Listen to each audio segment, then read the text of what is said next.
Good morning, everyone, and welcome to today's virtual non-deal roadshow. My name is Karina Tacharinova, Media Relations Coordinator, as well as Virtual Event Moderator here at Renmark. And on behalf of our team, we'd like to thank all of you for joining us for the presentation of Vista Gold Corporation, trading on the Toronto Stock Exchange under ticker symbol VGZ, and also trading on the NYSE American under ticker symbol VGZ. Presenting today will be Frederick Ernest, Chief Executive Officer. And now with that, I will turn the floor over to Frederick. Good morning. Thank you, Karina. And good morning to all of you who have joined us today. Thank you for taking time to learn about Vista Gold and our Mount Todd Gold Project. Let me just introduce the project itself and where we see this project going. The Mount Todd project is located in the Northern Territory of Australia, certainly a Tier 1 jurisdiction. It's a large project with 5.85 million ounces of proven and probable reserves today, and we expect that number to grow and increase as we announce the results of a definitive feasibility study early next year. Over the course of the first 5 years, based on the preliminary feasibility study results, the average production will be just shy of 500,000 ounces a year with all-in sustaining costs of $688 an ounce. Since acquisition of the project in 2006, we've made a significant investment here. We've invested over $100 million US. We've tripled the resource, and we've completed engineering and permitting that we believe allows us to say that the project is de-risked and ready for development with a partner, and that's our development strategy. The project is robust, enjoys great leverage to the gold price. As I mentioned, permitting is complete. Our major environmental permits and operating permits have been approved, and we enjoy strong local and regional support for the project and believe that our social license is firmly in place. Like many large-scale projects, we have a tremendous exploration package. We have drilling program that's underway and ongoing. I'll talk a little bit about the exploration potential and the upside there. Our strategy to the development of Mount Todd is focused on increasing shareholder value. We're undervalued. The recognition of the intrinsic value of the project is not reflected in our share price, and that's something that we feel that our current strategy will change. The near-term drivers are the completion of a definitive feasibility study. This represents an opportunity to increase reserves, extend the life of the mine, and present the economics of the project in the light of today's current economic circumstances. And we still have a robust project, even with the inflationary pressures that we've seen in the last 6 to 12 months. We are seeking a partner. We believe that bringing in a partner to help us develop the project is the most appropriate way to minimize the risk for our shareholders, to increase the value recognition of the project, and to minimize the debt and dilution that will be borne by our shareholders as we move the project into production. We talk about being well advanced and de-risked. I'm not going to read the list of check boxes to you, but as you scan this, what you'll see is that all of those things that are long lead time items, the heavy lifting that goes into developing a project, have already been completed. And with the completion of the definitive feasibility study in the first part of next year, we believe we'll then be in a position to move forward very quickly with finding a partner and ultimately making a definitive investment decision and moving towards the start of construction. On a corporate basis, we trade, as was noted, on NYSE American and the TSX stock exchanges under the symbol VGZ. We have 117 million shares issued and outstanding. At the end of the third quarter, we had $16 million in cash. We have no debt. Our largest shareholders are gold-focused institutional holders who have been shareholders for quite some time, and they have added to their positions over time. In the upper right, you see the analysts that provide coverage for Vista Gold. Going back to the project, and again, this is still at very high level. We'll dive in here in just a moment. We consider the Northern Territory of Australia and Australia as a whole to be a Tier 1 mining jurisdiction. It's a safe political jurisdiction. It's mining friendly. This is a brownfield site. The project was operated in the 1990s. As a result, there's paved roads and power lines and other infrastructure that saves us about $130 million versus what we would spend if we had to develop that infrastructure today. I've mentioned that we have an exploration program ongoing, and the purpose of that program is to identify those areas where resources can be added most efficiently in the future with the appropriate expenditures. With 7.8 million ounces of measured and indicated resource and the reserve that we have, we don't feel pressured to add to the resources at the present time, but we want to demonstrate for potential partners that there is the opportunity to further extend the life of the mine. We've de-risked the project both through permitting and through the technical studies that we've completed. We'll talk more about that and where we're at with each of those and what we've done to improve the gold recovery. Our permits, social license, our relationships are firmly in place. We'll talk about our relationship with the stakeholders, most importantly with the Jawa and Aboriginal people, the landowners in the project area, and what we're doing to work with them and what we've done to build and maintain relationships with them. Again, I reiterate, the strategy of Vista Gold is not to develop the project on our own. We think that would be a very dilutive event. Rather, we are well down the path of finding a partner. We've signed confidentiality agreements, and we continue to work with different companies as they undertake and advance their due diligence of the Mount Todd project. So looking at the left part of this slide, you see where the project is located and what the Australians call the top end, the northern part of the Northern Territory of Australia. It's a very accessible project. In fact, maybe one of the most accessible large-scale projects in Australia, being located approximately 250 kilometers southeast of the capital and port city of Darwin, 10 kilometers east of the Stewart Highway. This is a project that we can easily get to in a matter of hours driving from Darwin.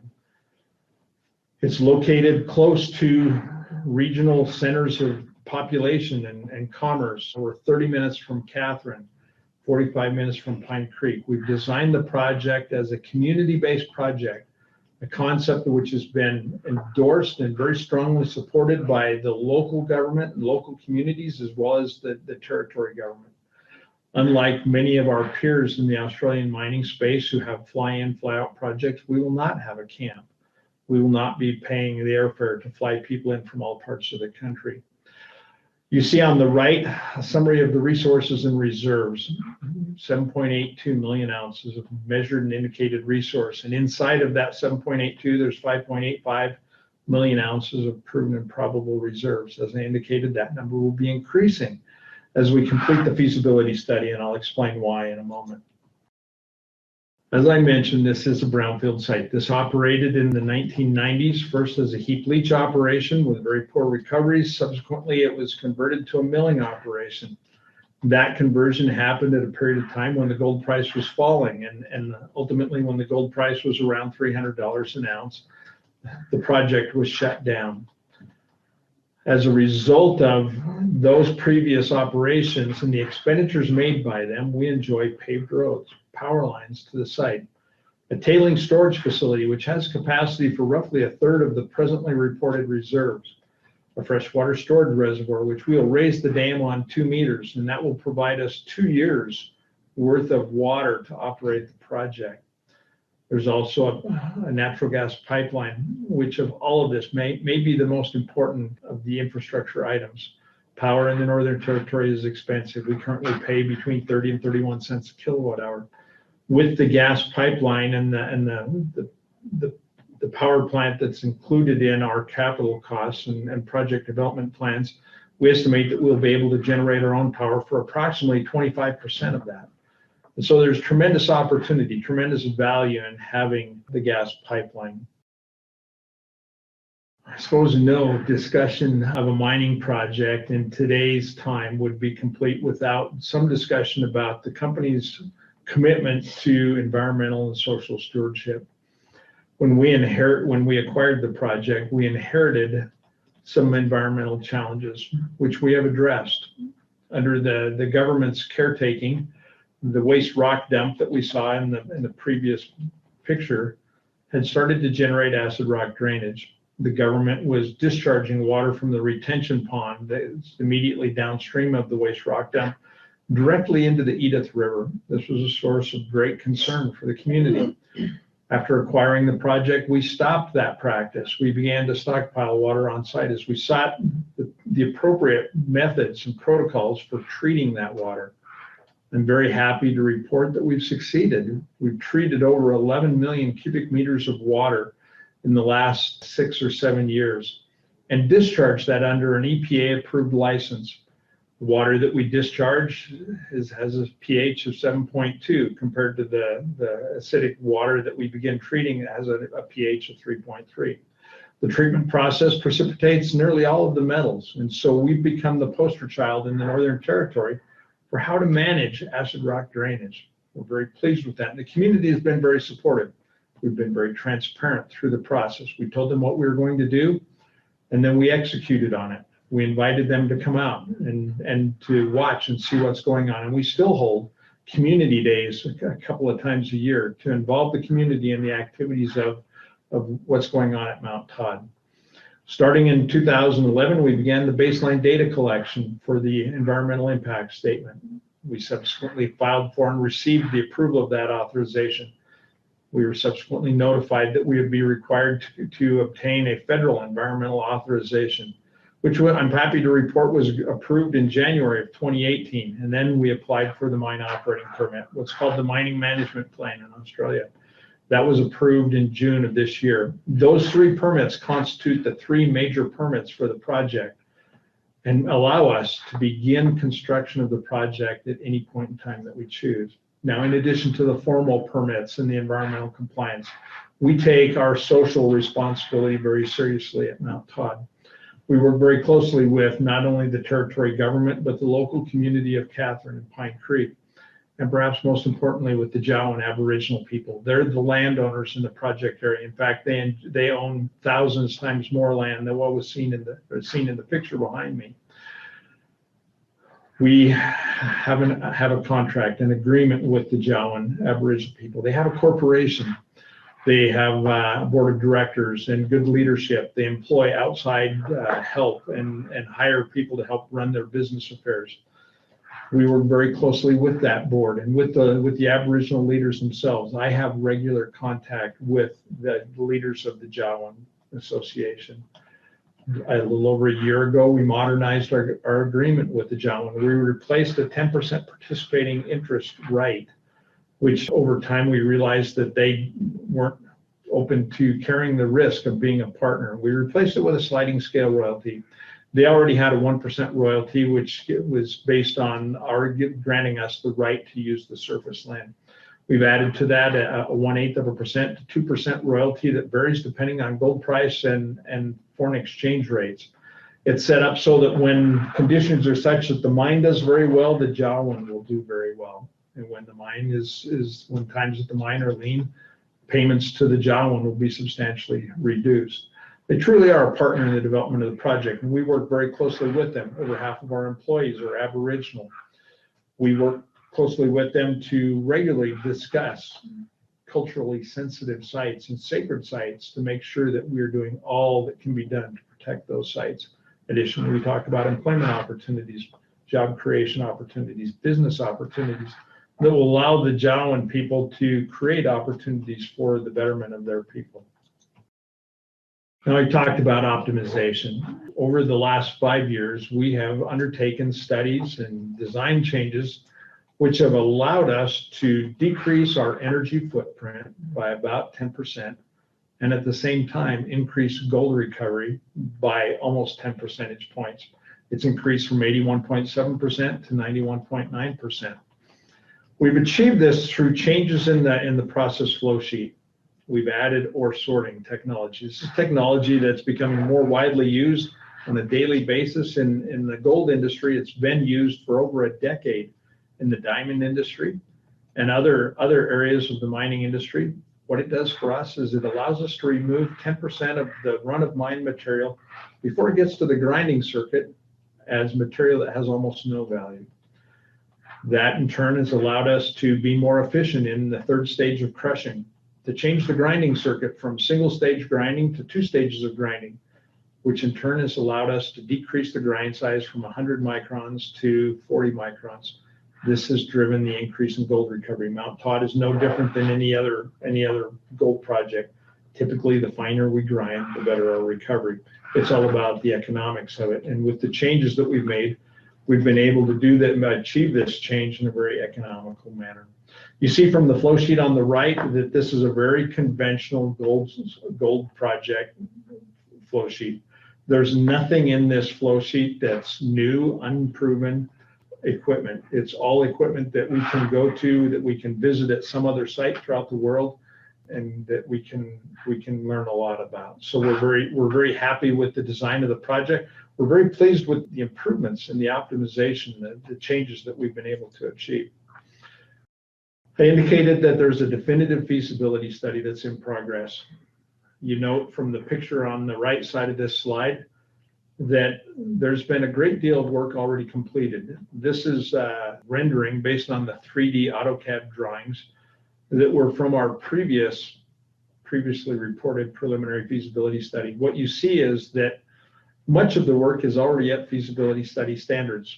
All of the foundation work, the structural steel, the mechanical components, buildings, tanks, etc., was completed in 2018 at feasibility study standards. What we did not complete was the piping, electrical, and instrumentation designs. Those designs are being completed or have been completed as part of the ongoing feasibility study. Additionally, we have updated the mine plans. Our previous reserves were reported at a pit price of $1,000. When that was done, we had a $1,350 spot price. Today, our spot price is around $1,770. And I think we would all agree that $1,000 an ounce is very conservative. We've raised the gold price modestly. That will result in an increase in reserves. We'll extend the life of the mine. It will also have some very important impacts of bolstering the production profile in the early years of the project. Previously, we had a stripping spike that began to occur in year 6. That's now been pushed back to the end of year 8, the start of year 9. And so we have a much longer period of time with very high production and lower costs. We're very pleased about that. In addition to the design work that's being completed, capital and operating costs are being re-estimated based on first principles. We have material takeoff quantities for all areas of the project now, and costs are being developed accordingly. Now, I think it's important to note, and I want to be very clear and upfront, Vista is not immune. The Mount Todd project is not immune from the inflationary trends that we've seen in the last 6 to 12 months. We have seen price increases, specifically in the areas of steel and copper and concrete. Our capital and operating costs will reflect those. However, having said that, I believe that we still have a robust project. And we believe that we're in a bubble and that these prices will eventually come down. But in the meantime, we will be reporting a result in which you will be able to see and know what the economics of the project are, taking these cost pressures into consideration. We're evaluating trade-off opportunities, specifically on the power plant, having a third party own and operate the power plant. We're looking at contract mining. This is very popular in Australia. Between these two items, we have the potential to reduce the initial capex of the project by a little bit more than $200 million. And we're looking at the trade-offs of that capital cost savings versus the increase in operating costs. In the event that we choose to have an owner-operated mining fleet, we're evaluating autonomous truck haulage. Truck drivers are the single largest employment category on our workforce. And being able to reduce that by having autonomous truck haulage may result in some cost savings as well.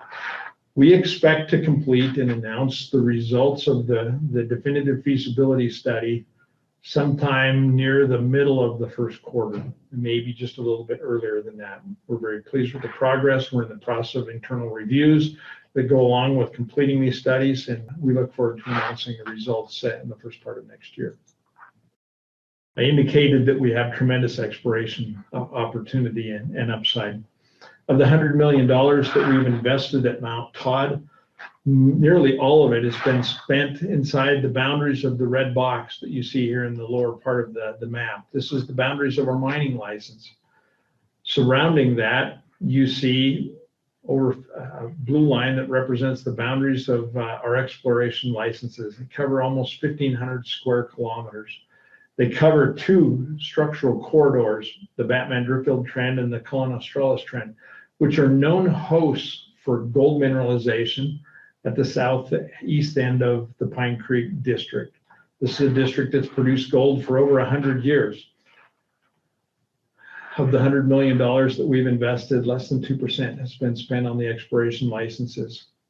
Not because of lack of interest, but rather simply we've been dedicated and focused on developing and advancing a project to the point that it's positioned to produce gold bars rather than adding ounces. With almost 10 million ounces total resource, we feel that we have an adequate resource to move a project forward. We believe that with the exploration land that we have and the work that we've done on grassroots exploration and identifying targets, that there's certainly the potential for another deposit or two at a minimum to be discovered, developed, and ultimately mined within the boundaries of our exploration licenses. Most recently, in the last 12 months, we've been focused on some exploration work immediately adjacent to the project itself. The deposit that we will mine, and which is the host for all of the reserves that we report, is the Batman deposit here along the Batman and extending from the existing Batman pit. The deposit as known today and is included in our resource estimate is 1.6 kilometers in length. The mineralized zone varies in width between 250 and 300 meters and projects at depth to more than 600 meters and is open at depth. We have been drilling to identify the continuation of that mineralization trending to the northeast.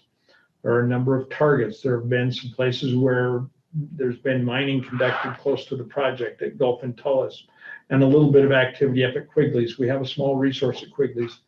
We now have demonstrated that the mineralization is continuous within the structural corridor, and that there are areas where we could add resources efficiently in the future. Now, that kind of drilling is probably going to cost something on the order of $15, maybe $20 million. And we believe that that's something that a partner would undertake, or at the very least, that's something that the project would undertake once the project begins to cash flow, to generate positive cash flow. We're very excited about the exploration work that's ongoing, and we expect the current drill program to continue through the end of the first quarter of next year. There's been a little bit of a hiatus as we've switched from the dry season to the wet season. You'll begin to see drill results again after the first of the year. And we're very pleased with the results of the drilling program and think that we've accomplished our objective of identifying areas where resources can be added efficiently, demonstrating to potential partners that there is opportunity, and that resources can be added, and that the life of the mine can be extended in the very close in proximity to the current project. Now, as I begin to wind up so we can have some questions and answers, the process of discovering or adding building resources, completing the technical work, obtaining permits takes time. And there's a lot of heavy lifting that goes on. And I'm pleased to remind you that we are now at a culmination of that strategic development process. We are coming to the close of a process that's known to take a long time. We have, as I reported and indicated, we have all of the major environmental permits approved. We now have our operating permit approved. We've completed an immense amount of engineering and metallurgical testing and process plant optimization and gold recovery improvements, and are now within a month or so or two of completing a definitive feasibility study for the project. We believe that all of these things make this project very attractive to potential partners, specifically senior producers and upper mid-tier producers. Its location, the low risk involved in the project, the favorable geographic location, the fact that all of the permits are already approved, the fact that our cost structure, our all-in sustaining costs, and we believe that even with the price increases that we've seen, the all-in sustaining costs that we will be reporting as part of the feasibility study will still be significantly below the average all-in sustaining cost for senior producers and upper mid-tier producers. Economically, this is a very favorable project. It has large scale. With almost 500,000 ounces a year production capacity, it will be Australia's fourth largest gold producer. All of these things we think make it an attractive project for a potential partner. Now, from an investment point of view, tremendous opportunity for investors. Compared to our peers that have similarly advanced projects, Vista is way undervalued. Our share price does not reflect the intrinsic value of the project. Right now, we're under pressure from those who are selling for tax reasons. We believe that as the new year comes and we're able to announce the results of the feasibility study, that will be the first catalyst to drive an increase in value. Certainly, bringing a partner in and being able to announce that we've arrived at terms for a transaction that will allow us to move the project forward in a manner that will allow us to minimize the dilution and debt burden for our shareholders will be another significant catalyst. We invite you to seriously take a look at Vista Gold and perform your own evaluation and seriously consider this. Last of all, I think that we're better positioned than any of our peers for value creation. Our strategy is simple: to achieve a valuation that's reflective of the size, location, stage of development of the project, to preserve maximum project ownership for our shareholders and minimize the debt and dilution that will be borne by them. We believe that this is best accomplished by bringing in a partner, someone who's motivated to help us achieve first gold pour within 3 years from the completion of a transaction. Now, of course, the asset is key to this, and we believe that we have an outstanding asset to accomplish this objective. The jurisdiction it's located in, the size, the production profile, the cost structure, the fact that our permits are approved and that the project is truly construction ready, the fact that our social licenses are firmly in place and that we enjoy strong community support, and of course, the potential to extend the mine life. All of this depends on our execution. The first step, the first way that you can judge whether we're doing what we're saying we're doing is delivering a favorable definitive feasibility study result. As I indicated, that's on track. We expect to announce results sometime near the end of the first half of the first quarter, sometime in the latter part of January or first part of February. Drilling program is ongoing. Watch for results. And then next will be finding a partner. And this is a long process. It's been delayed a little bit by COVID. We've not been able to travel to Australia. This has impeded some potential partners from being able to make site visits. We're hopeful that those restrictions will be lifted in the new year. All of that, we believe, this leads to the achievement of our goal of significantly changing the valuation of the company and rewarding our shareholders with a significant increase in value. I'm going to stop there. I'll have some closing remarks, but why don't we go ahead and open it up for questions and answers, Karina? Yes, thank you for the presentation, Frederick, and we'll now move on to the Q&A portion of this presentation. Your first question here is, the project was acquired in 2006. Why wasn't it developed earlier? The first couple of years were spent conducting technical studies to understand and evaluate what happened in the previous operations, to understand the challenges and why things didn't go as they had planned. The next 4 years were spent exploring. We invested and made a significant investment in exploration drilling that resulted in a tripling of the size of the project from 3.3 million ounces to just shy of 10 million ounces. Subsequently, we began the work of permitting. We began baseline data acquisition in 2011. At just about the same time that we started the work on completing an early feasibility study. The EIS was approved in 2014. But in the midst of that approval process, we saw a tremendous drop in the gold price. The gold price went from $1,800 an ounce down to $1,600. We were on the verge of completing the feasibility study, and the gold price dropped in April of 2013 to $1,450. We made the decision to announce results as a PFS, not a feasibility study. And weeks after we announced the results of that study, the gold price dropped to $1,300. And then we're all aware that the gold price continued further south, ultimately reaching approximately $1,000. During that period of time, we continued to slowly work in the background on things like the approval of the federal environmental authorization.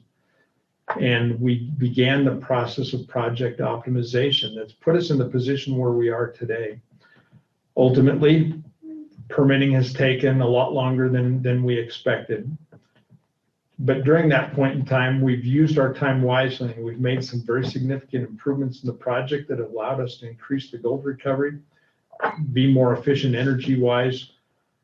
We're disappointed that it's taken as long as it has, but I think that when we look back at the path that we've been on, it's not been time that's just been idly spent waiting. Rather, we've been continually working on one facet or another of advancing the project. And the last 10 years have been very aggressive with the permitting and the technical work.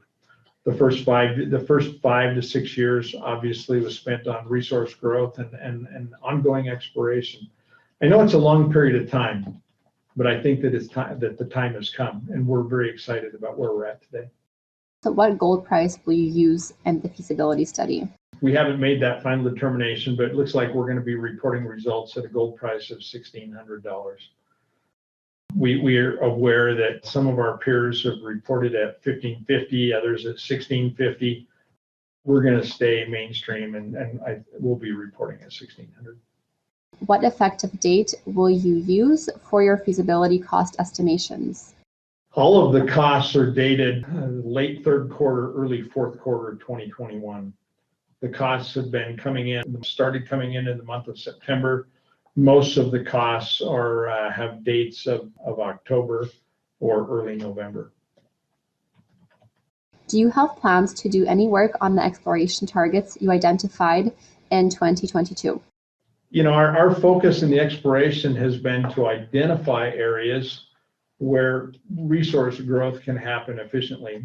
Our current drilling program has been drilled. We've been testing the continuity and identifying targets. Our typical drill hole fences are located somewhere between 150 and 250 meters apart.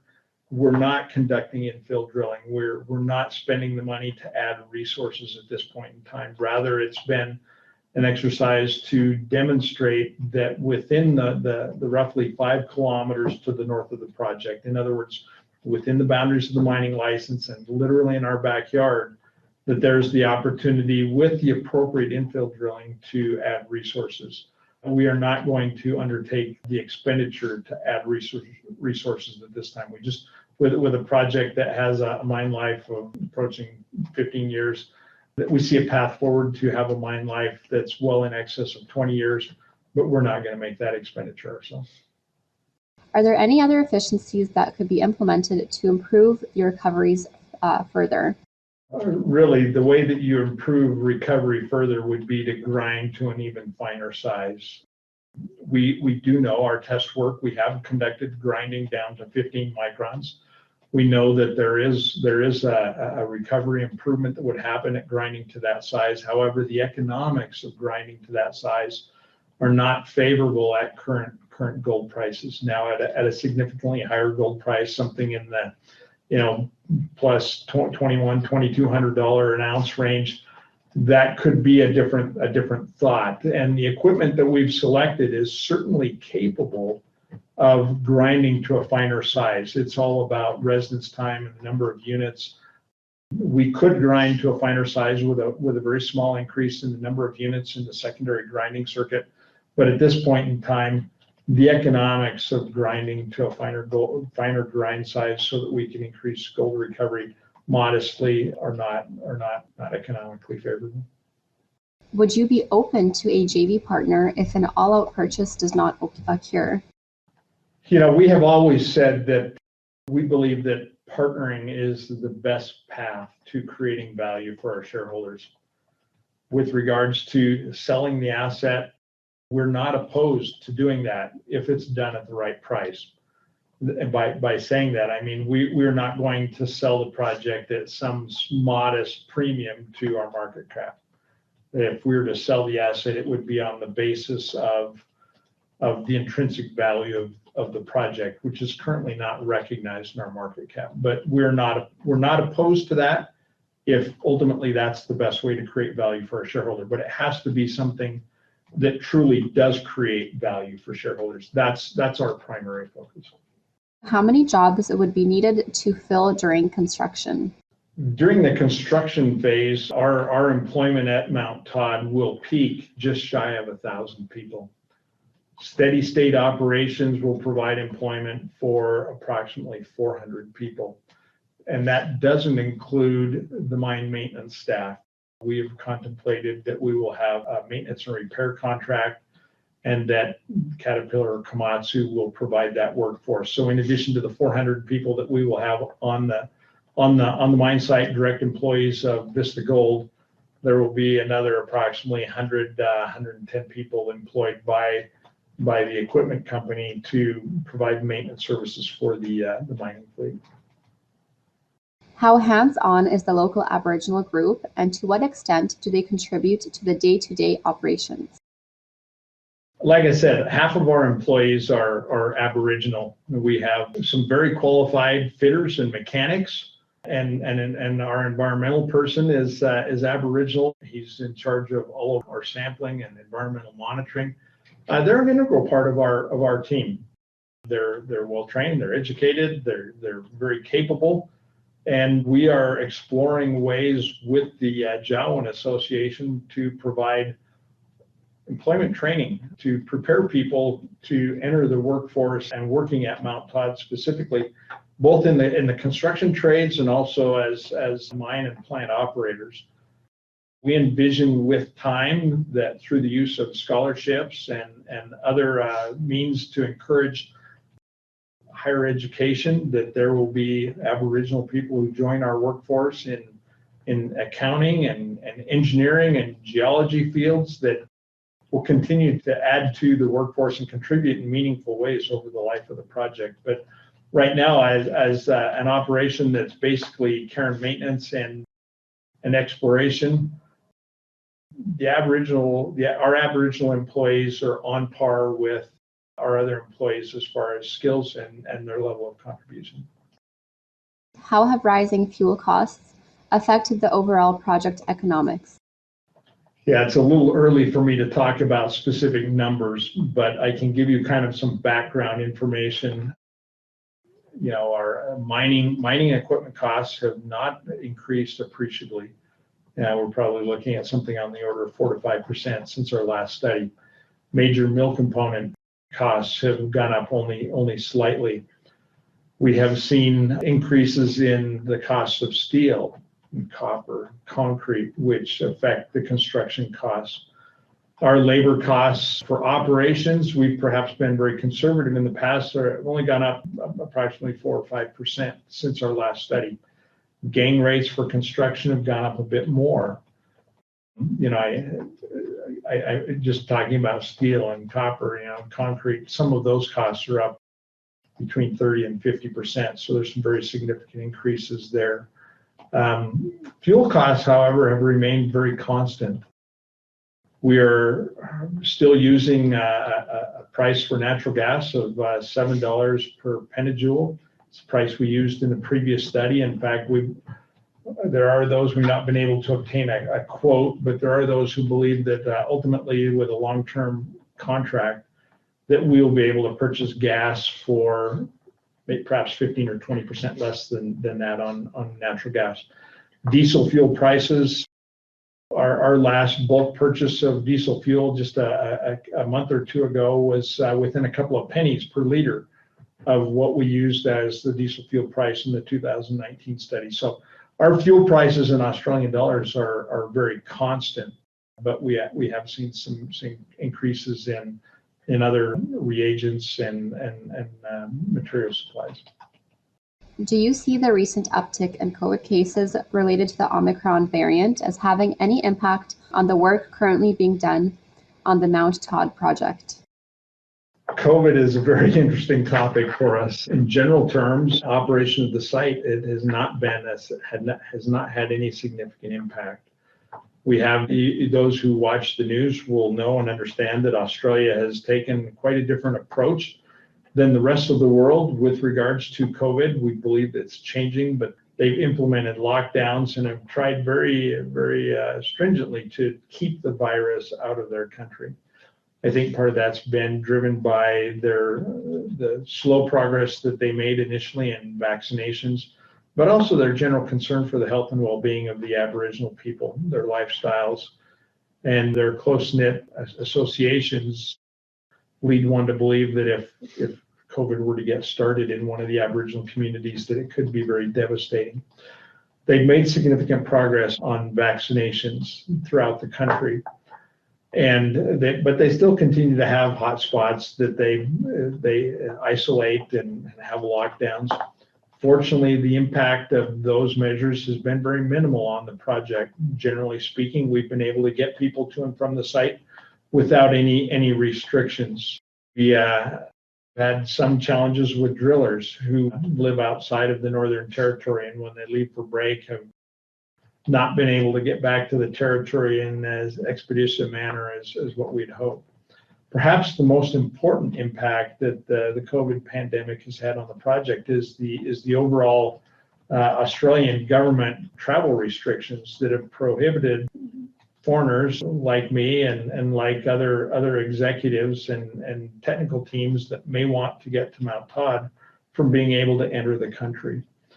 We're very hopeful that with the new year that there will be changes in those restrictions. In the last weeks, Australia has begun to allow its own citizens who live outside of the country to return to Australia. They've begun to allow citizens of Australia to travel internationally and return. We're hopeful that in the coming months that we will see the travel restrictions for international travelers to Australia be lifted. With that, we think that we'll be able to more aggressively move the partnering process forward. The impact on us has been that there are potential partners who have indicated that they've completed as much due diligence as they can without undertaking a site visit and having their executive teams on site.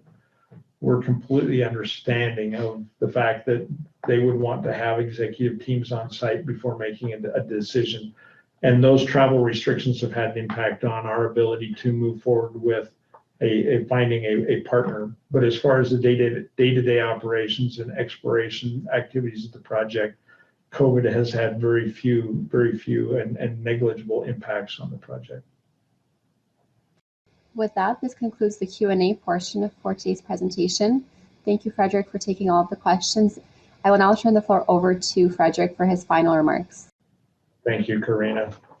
With the slide that's on the screen right now, I would just once again remind you that we are coming to the culmination of a long process, a strategic development process that has resulted in us being able to de-risk the project and truly position it for a very rapid start of construction once a partner is announced and a definitive investment decision is made. We're very pleased with the progress that we've made. We acknowledge it's taken time, but I can't think of a better time to be arriving at this point. We have a strong gold price. Foreign exchange rates are favorable.